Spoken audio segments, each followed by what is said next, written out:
Dans cette formation, nous allons voir aujourd'hui comment personnaliser et enregistrer votre propre espace de travail. Alors comme vous le savez peut-être déjà, les espaces de travail qui vous sont proposés par Illustrator CS6 sont accessibles directement depuis le menu Fenêtre. En me rendant dans Fenêtre, je retrouve Espace de travail et ici les différents espaces qui me sont proposés tels que automatisation, impression épreuvage, les indispensables, mise en forme, peinture, etc. etc. Actuellement, j'ai les indispensables qui est coché. Il s'agit donc de l'espace de travail sur lequel je me trouve actuellement. Je peux, c'est aussi si je le souhaite, en sortant de ce petit menu, retrouver l'espace de travail que j'utilise actuellement pour mon interface d'Illustrator directement depuis le petit menu déroulant qui apparaît ici. Donc en effet, si je clique sur ce petit menu déroulant, je vais pouvoir accéder, comme je le souhaite, aux autres espaces de travail disponibles. Donc actuellement, je me trouve sur l'espace de travail Les Indispensables et je vais pouvoir l'utiliser comme base afin de créer un nouvel espace de travail.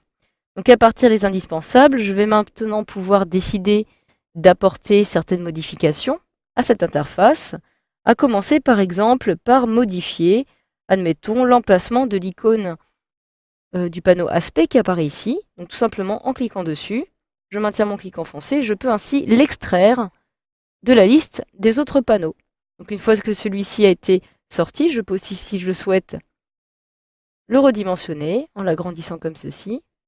Et par exemple, pourquoi pas, le coller ici, afin de créer une nouvelle colonne. Je peux aussi maintenant, si je le souhaite, décider d'ajouter un nouveau panneau à mon interface. Pour cela, je vais me rendre dans Fenêtre. Je vais avoir ici la liste de tous les outils qui apparaissent cochés, qui vont apparaître dans mon interface. C'est le cas par exemple d'aspect, calque, contour, couleur, etc. Admettons maintenant que je souhaite faire apparaître le panneau Pathfinder, que je vais pouvoir utiliser. Je clique ici et ce panneau apparaît donc automatiquement. Je peux donc le déplacer et décider de le placer de la même façon avec ici une nouvelle colonne. Je peux le réduire comme ceci et je vais avoir le Pathfinder qui va apparaître ici. Je peux aussi, si je le souhaite, décider de placer par exemple le panneau nuancier juste en dessous. Donc je vais l'extraire de la même façon et le placer ici. Donc voilà, donc maintenant que vous avez personnalisé votre espace de travail, il va vous falloir évidemment le sauvegarder pour pouvoir le retrouver par la suite. Donc pour cela, vous pouvez accéder à nouveau à votre espace de travail, donc soit depuis le menu Fenêtre, soit directement depuis ce petit menu déroulant, et vous rendre dans Nouvel espace de travail. Je clique alors ici, et automatiquement je vais pouvoir réaliser une sauvegarde de l'espace de travail actuel que je viens donc de personnaliser. Je peux alors le renommer. Donc à l'aide de la zone de saisie, je vais ici saisir par exemple espace perso, comme ceci, et j'appuie sur Entrée pour valider. Donc mon nouvel espace de travail est désormais sauvegardé. Alors évidemment, je le retrouve ici. Et si maintenant je retourne par exemple dans les indispensables, automatiquement je vais retrouver exactement la même interface que mon espace perso que je viens de sauvegarder. Pourquoi? Tout simplement parce que je n'ai pas encore réinitialisé les indispensables. Je retrouve les indispensables, réinitialiser les indispensables. Je vais donc retrouver les outils, l'affichage des panneaux, etc., etc., par défaut de ce mode d'affichage.